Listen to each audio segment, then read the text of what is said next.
بالله من الشيطان الرجيم. بسم الله الرحمن الرحيم. السلام عليكم ورحمة الله wabarakatuh. Yang saya hormati Tuan Ketua Majlis kita, Cik Izzah, yang berbahagia dan dikasihi iaitu Cik Samzuri Abdul Majid selaku pengarah urusan bahagian pelajar di Multimedia University, dan tidak dilupakan kepada semua kaki tangan daripada pihak universiti, dan juga tidak dilupakan daripada semua yang turut hadir daripada HU, daripada kaki tangan Bank Islam, daripada cawangan Air Keruh, dan juga daripada cawangan Melaka dan sebagainya. Dan tidak dilupakan juga kepada mahasiswa-mahasiswi yang dirahmati Allah Subhanahu Wa Taala yang juga turut hadir pada petang ini. Alhamdulillah. Jadi tuan-tuan dan puan yang dirahmati Allah Subhanahu Wa Taala, sebelum saya nak mulakan kita punya tajuk ceramah pada petang ini, yang pertama izinkan saya berdirilah. Saya tak boleh duduk kedai. Kalau saya duduk sambil saya ceramah, saya dengar. Jadi saya kena berdiri. Tidak, saya ceramah ni saya dengar. Jadi sebab izinkan saya untuk berdiri, insya-Allah, supaya saya boleh nampak, bukan saja saya boleh nampak, memantau daripada sini siapa yang dengar. Itu dia sebenarnya. Baik tuan-tuan dan puan yang dirahmati Allah Subhanahu Wa Taala, alhamdulillah, bersyukur kepada Allah Subhanahu Wa Taala pada petang yang penuh dengan bahagia ini Allah Taala pertemukan jodoh kita. Ya, pertemukan jodoh yang mana kali pertama saya sampai di MMU di Melaka, saya tak pernah sampai. Saya sampai jadi saya terkejut. Pasal saya masuk, saya nampak tu Arab ada, Mak Saleh ada, orang Negro ada, saya merasa culture shock, macam kena karen tu. Pasal saya dah biasa pergi belajar ke Arab, biasanya tengok tu Arab kan. Ni tengok tu Arab pun macam Mak Saleh kan. Nah, kita pun terkejut. Dan banyak you speak Arabic or English. Oh, dia kata I'm Arabic, dia kata. Oh, dia cakap Arab saja ni.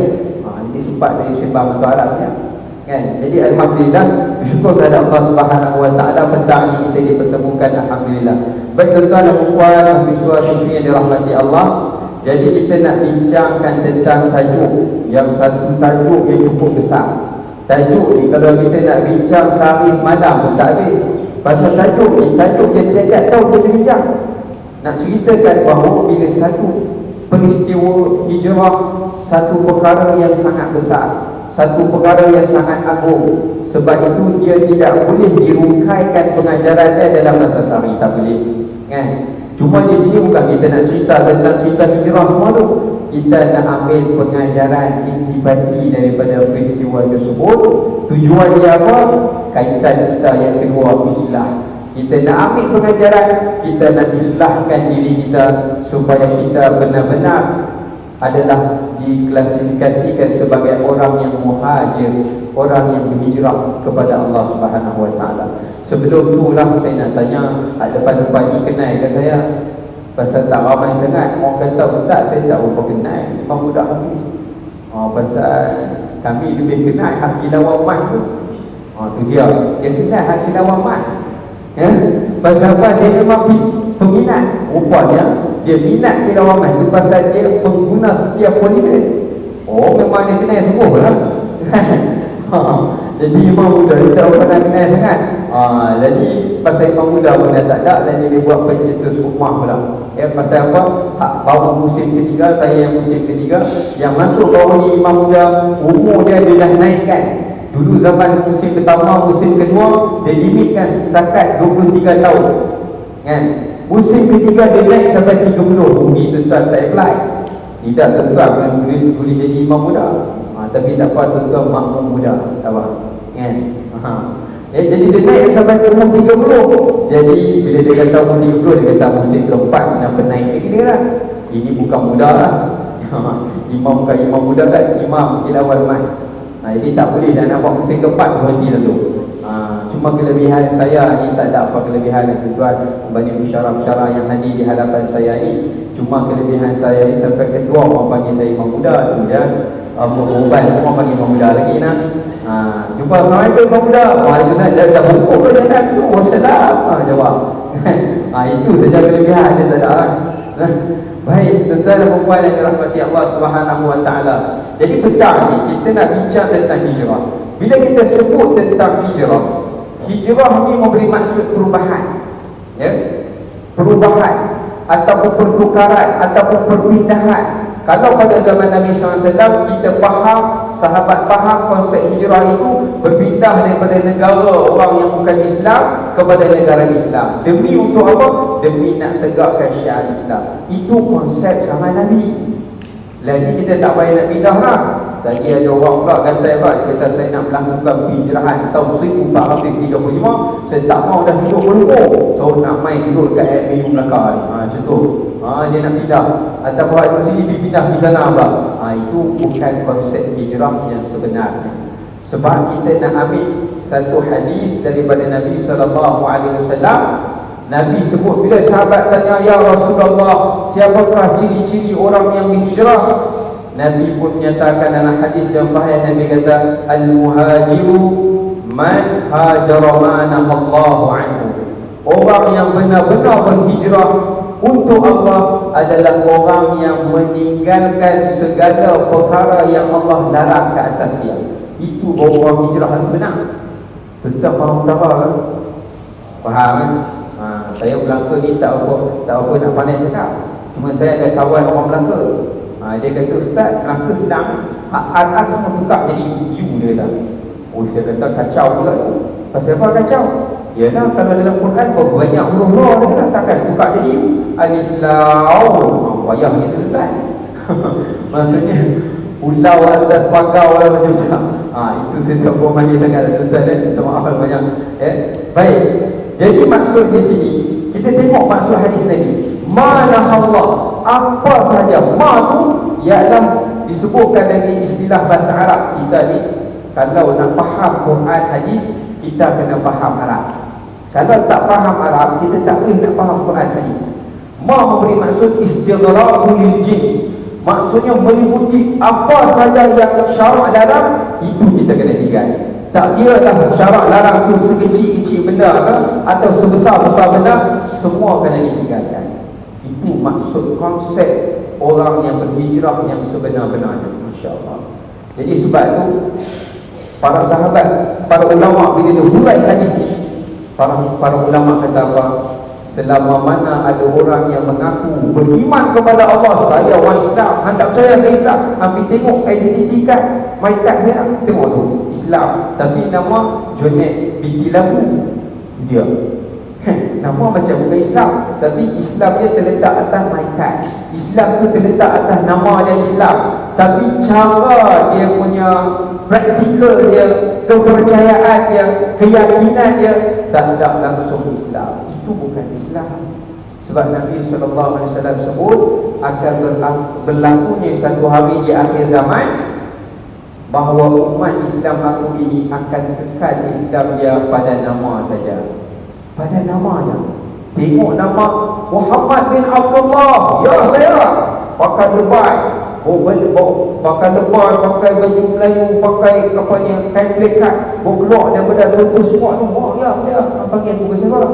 Keluar dari tutus sport tu dan tempat judi, pakai lebay.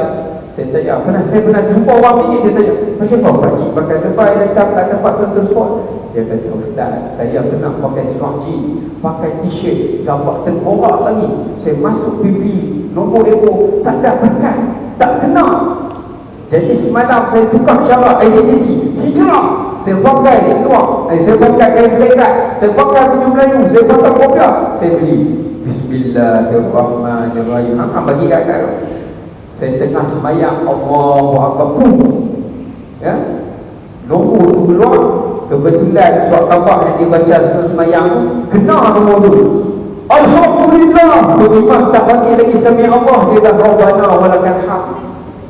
Bayang dia punya seronok dia besar dan dapatkan berkat. Itu bukan konsep hijrah, ya. Sebab Nabi SAW nakkan kepada satu generasi identiti umat Islam yang Islam iaitu bersifat syumul, merangkumi semua aspek, daripada sudut ibadat, daripada sudut muamalat, kewangan ke, especially khususnya, ataupun dari sudut jenayah ataupun sebagainya, semua mesti dirangkumi di bawah Islam. InsyaAllah ini baru yang disebutkan di dalam ayat Quran dalam surah Al-Maidah. Allah kata apa? A'udzu billahi minasy syaithanir rajim. Ya ayyuhalladzina amanu udkhulu fis-silmi kaffah wa la tattabi'u khutuwatis syaitan ila akhir ayat. Apa maksud dia?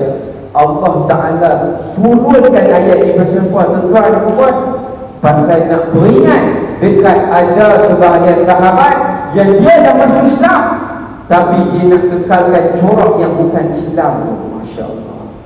Kalau tuan-tuan dan tengok dalam kitab Imam Suyuti, dia sebut apa? Dia sebut antaranya Abdullah bin Salam, antaranya Ka'ab bin Ahbar, antara beberapa ketua-ketua Yahudi. Dia dah lalu Islam lah, tetapi bila dia sembahyang Allahu Akbar, sambil lepas dia baca ayat Quran, dia baca kandungan intisari yang ada dalam kitab Taurat. Dia join sekali, ya. Maksudnya 2 in 1. Dia masuk sekali. Lepas dia baca Al-Quran, Allahu Ahad, dia ambil ayat surah Taurat, dia baca dalam sembahyangnya. Masya Allah.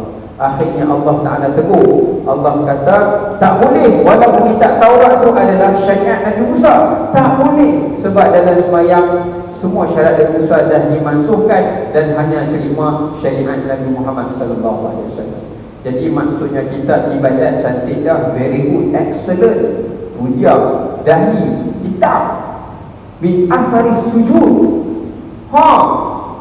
Nampak? Kan? Baguslah tanda-tanda tu ada. Kan?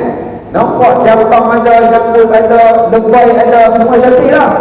Saya pergi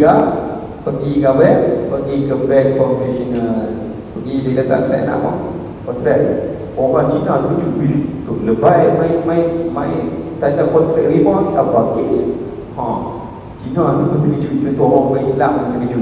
Jadi nak ceritakan bahawa rupanya Allah pesan dalam ayat ini, wahai orang beriman, masuklah kamu ke dalam kesejahteraan. Pasal Islam ni dibawa keamanan. Kalau kita simpan duit, ni promote sekali lah. Kira payment based pun. Maksudnya Islam ni tujuan dia bawa keamanan kepada seluruh aspek. Kalau kita simpan duit pada tempat yang Islam, sistem yang Islam akan jaga kita punya duit. Sebab tu dalam Quran Allah sebut apa? Dalam Quran Allah sebut apa? Yamhaqullahu ar-riba wa yurbis sadaqat. Allah Ta'ala menghapuskan riba dan menembakkan sedekah. Jadi ayat Quran ni Allah Ta'ala sebut, wa ma ataitum min riban yarbu fi amwalin nasi fala yarbu 'inda Allah.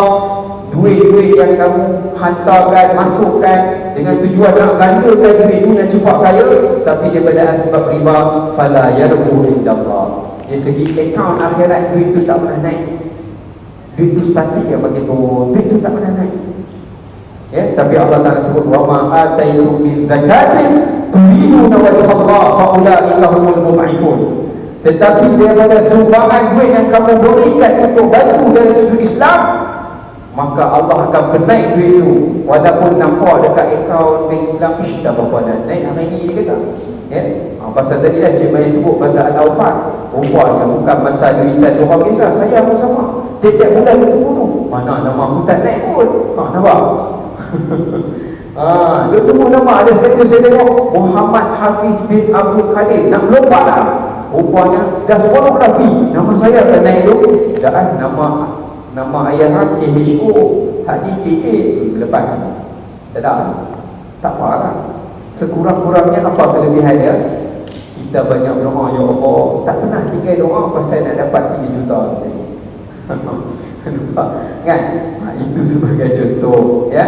Baik, jadi maksudnya Allah sebutkan bahawa masuklah kamu ke dalam Islam secara kafatan, seluruhnya. Tak boleh afatu'minuna bi ba'dil kitab wa takfuruna bi ba'd. Kamu beriman separuh lagi kamu tak beriman. Tak boleh. Allah tak terima orang Islam. Kita bimbang esok hari akhirat, duduk di hadapan pada masyarakat, Kita kata, ya Allah, saya orang Islam. Malaikat pun cek, buka buku catatan amalan, kita tengok sikit. Buka, tengok ibadat okey cantik, lagi masuk pergi okey cantik, sampai dekat bab-bab yang berkaitan dengan orang kata apa, sumber tempat hasil makan kita ini, kita lupa sehingga menyebabkan apa, kita akan dianggapkan sebagai segala dosa-dosa dari sudut harta itu akan memakan pahala-pahala ibadat kita, uji kita. Jadi disebut oleh Nabi SAW, atadru manil muflis, kamu tahu siapakah orang yang muflis? Orang yang muflis pada hari akhirat, dia kaya dengan amal ibadat pada hari akhirat. Dia bawa solat dia bawa zakat dia bawa sedekah dia bawa, tapi waqazafa hada wa syatama hada, hak ni dia kata orang tu, hak ni dia beri ni supaya dia tak benar baik. Kemudian Allah Ta'ala akan ambil daripada kejahatan orang lain itu, dia akan takut, dan kalau tak cukup ambil balik dia punya kebaikan, beri kepada orang lain. Ini rugi. Allah sebut orang yang muflis. Sebab tu biar kita muflis, bukan nak minta muflis, maksud biar kita tak berapa kaya dekat dunia, tetapi kita kaya, kita tidak muflis dari akhirat. Sebab tu disebutkan oleh Abdullah bin Mas'ud, seorang sahabat, yang kata apa, walau banyak mana pun duit daripada riba, qallama aktsaru mali min riba ta'udu ila al-aqal, banyak mana pun duit hasil dari riba, dia akan kembali kepada sedikit. Sebab tu saya pernah terbaca kata Imam Ghazali Allah Ta'ala. Satu hari Imam Ghazali pernah tanya pada anak dia pula, pada anak murid dia, hampa tahu tak, Imam Ghazali passion bersih cakap pertama, hampa tahu tak siapakah orang yang paling miskin? Siapa orang paling miskin yang tak Dia kata orang paling miskin ni tak ada duit lah. Tak ada duit nak beli itu pun tak boleh, nak beli ini pun tak boleh, tak boleh, tak boleh, apa pun tak boleh beli. Itu orang miskin. No, jangan cakap itu.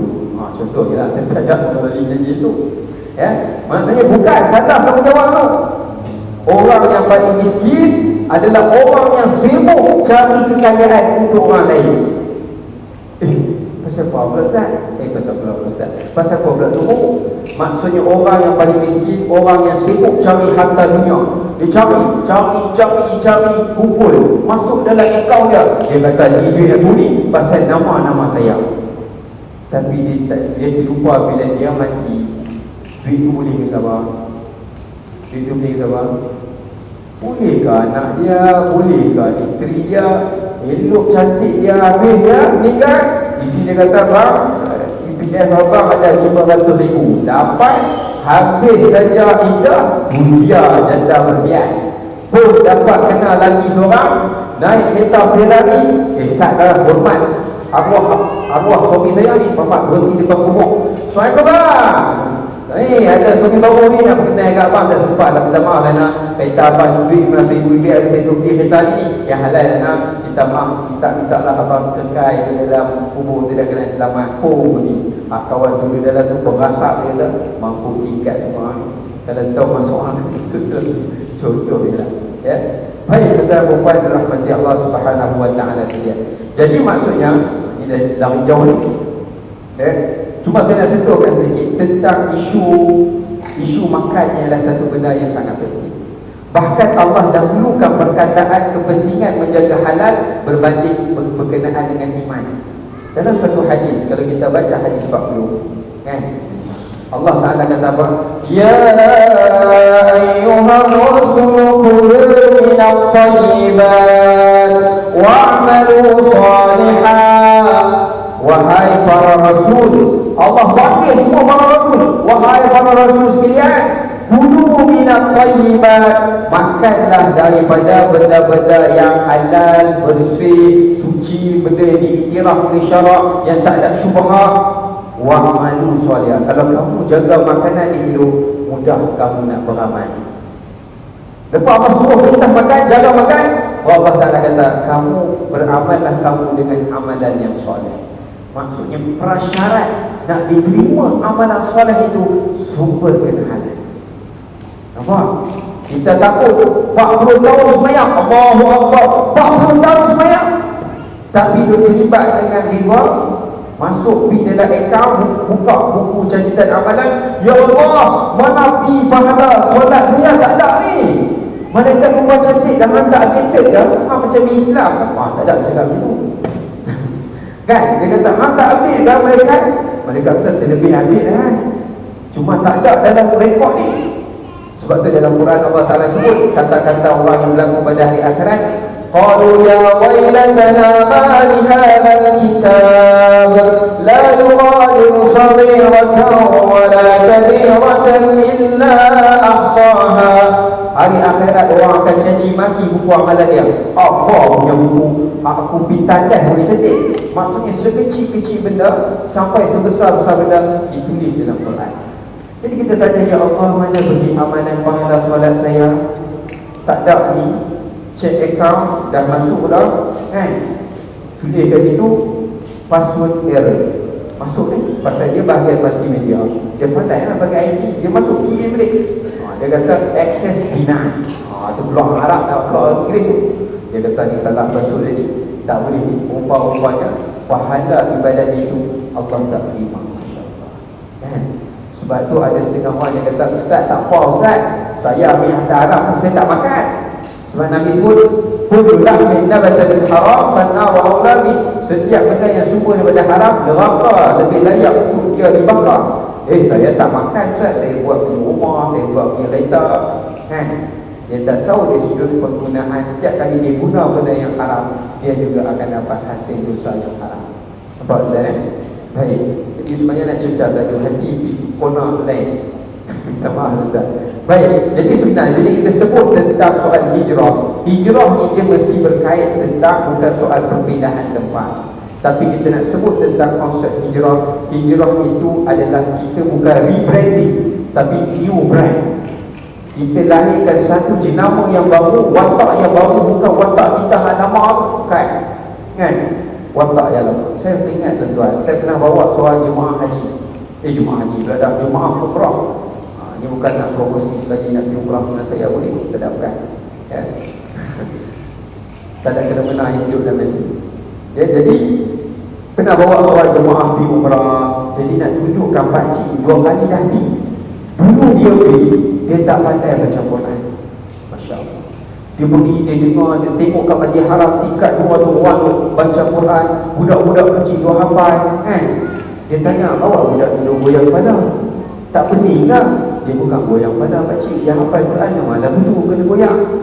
Kena faham kan. Rupanya pergi umrah kali kedua, dia dah pandai baca Quran. Masya Allah. Hebat dia tuan. Tapi masalahnya orang-orang kita lah, orang-orang Melayu kita baca Quran kalah tu Arab ni. Tarat tu dunia kalah. Sampai orang Arab pun tak tengok orang Melayu, dia tak Arab mencari. Umpah tengok Allah hidup betul. Maksudnya bukan Arab saja, tapi suara kita tu kalahkan Arab.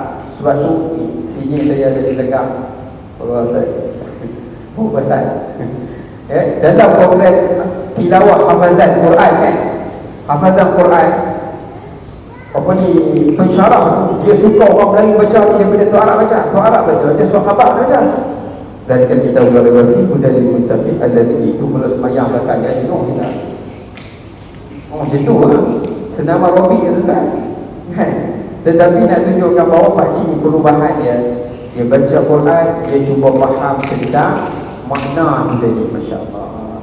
Jadi nak jadikan cerita, satu hari dia keluar daripada hotel, pergi dekat Masjid Kucing. Waktu tu Masjid Kucing ada lagi. Dia nak balik ke Masjidil Haram, dia tak jumpa jalan. Tak jumpa jalan.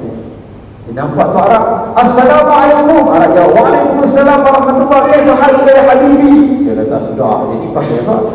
Dia faham sikit. Alhamdulillah Rabbil Alamin Ar-Rahman Ar-Rahim. Udah dia baca dia beriak.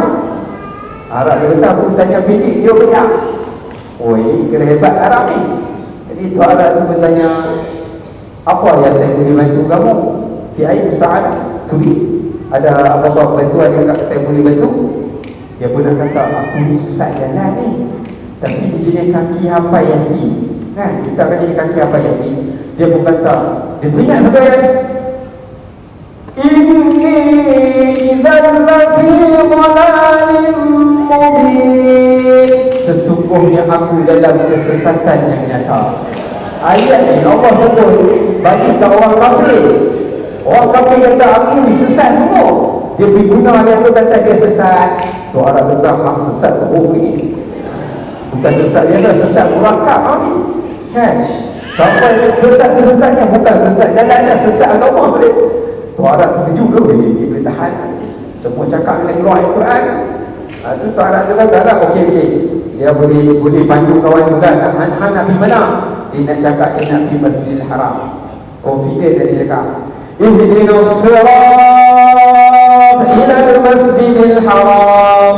Sudah dia kata kau tu nak macam dia.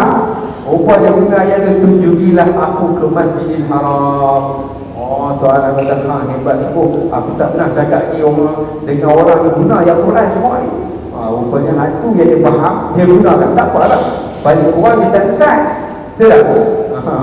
Ada seorang jemaah ni, nama dia Wahid. Kan? Dia pergi dalam suka pasar, orang kata Wahid dia. Dia kata macam nak Arab ni aku dia lah, aku tahu nama kalimah. Lah, tu Arab tu kata Syariat. Dia pergi perasan Arab bagi nama dia sebab. Kan? Okey. Baik, jadi maksudnya sebab itu hijrah ini memberi maksud adalah kita buat satu jenama yang baru. Bukan watak lama kita tinggal watak lama, kita lahirkan watak yang baru. Ya? Watak kita memahami Quran, watak kita mendalami Quran. Ini adalah penghijrahan yang pertama. Umat Islam kalau dia nak menjadi kedudukan yang asal seperti mana zaman salafus salih, zaman Nabi yang sebagai kurun Nabi sebut khairul quruni qarni, sebaik kurun adalah kurunku, kemudian selepas itu kena kembali pada Quran. Sebab Allah Taala sebut dalam Quran, kan, Allah perintahkan fa in tanaza'tum fi syai'in farudduhu ila Allah wa Rasul. Kalau kamu nak selesaikan satu masalah yang baru yang berlaku, kamu kena kembali pada Allah dan juga Rasul. Jadi sebab itu saya nak kongsikan antara penghijrahan yang boleh kita buat adalah yang pertama, hijrah dari tinggalkan kejahilan, ambil ilmu, cari ilmu. Ilmu adalah penting. Sebab tu Sayyidina Umar Al-Khattab radhiyallahu ta'ala anhu, dia kata aku di mana pun sentiasa diselubungi dengan musuhku. Orang kata siapa dia? Musuhku kami tengok tak ada dekat dengan hak. Sebab pasal pergi mana pun orang bedah ni. Kan? Siapa-siapa tahu ni? Musuhku adalah kejahilan. Bila aku buat satu perkara dalam keadaan aku jahil, aku akan menanggung kesalahan dan dosa perbuatan itu. Nampak? Kan? Jadi sebab itu yang pertama, kita tinggalkan kejahilan, kita ambil ilmu. Ya? Cara kita nak ambil ilmu, kita kena kembali baca balik Quran dan juga hadis. Sebab itu Imam Malik radhiyallahu ta'ala anhu, Imam Malik pengasas mazhab Maliki, dia kata apa? Tasaffahtu li kitabillah. Aku duk selak kitab Allah, helaian kitab Allah, dan aku tidak mendapati mana-mana ayat pun yang lebih dahsyat, yang lebih tegas, yang lebih keras yang Allah Ta'ala sebut melainkan tentang riba. Wow. Tak ada pun Imam Malik ni, bukan orang yang alif ni, pakar ni, dia kata tak ada pun mana-mana ayat yang lebih hebat, yang lebih keras daripada riba. Allah nak harapkan minum arak, judi. Allah hanya kata fajtanibu, jauh, tinggal jauh. Jangan cari jalan-jalan yang membawa kepada judi ataupun arak. Allah kata tinggal jauh. Sebut tentang zina, wala taqrabuz zina, jangan ambil zina. Keras tak? Tahu apa kan? Kan? Tapi bila sebut tentang riba, ya ayyuhalladzina amanu taqullaha wa dharu ma baqiya minar riba in kuntum mu'minin. Wahai orang beriman, ya, bertakwalah kamu kepada Allah dan tinggalkan riba sekiranya perkataan itu syarat. Kalau kamu ada iman, kamu tinggal. Orang yang tak tinggal, dia tak ada iman. Nampak? Iman ni dia kaitan dengan apa, tuan-tuan? Iman ni dia kaitan dengan kepercayaan. Iman ni dia kaitan dengan akhirat tu. Maksudnya orang yang tak percaya pada hari akhirat, dia tak tinggal. Pasal dia kata nak tinggal bersama, saya nak enjoy lah, nak tinggal bersama. Tapi kalau dia nampak hari akhirat, dia akan tinggal. Sebab Allah Ta'ala kata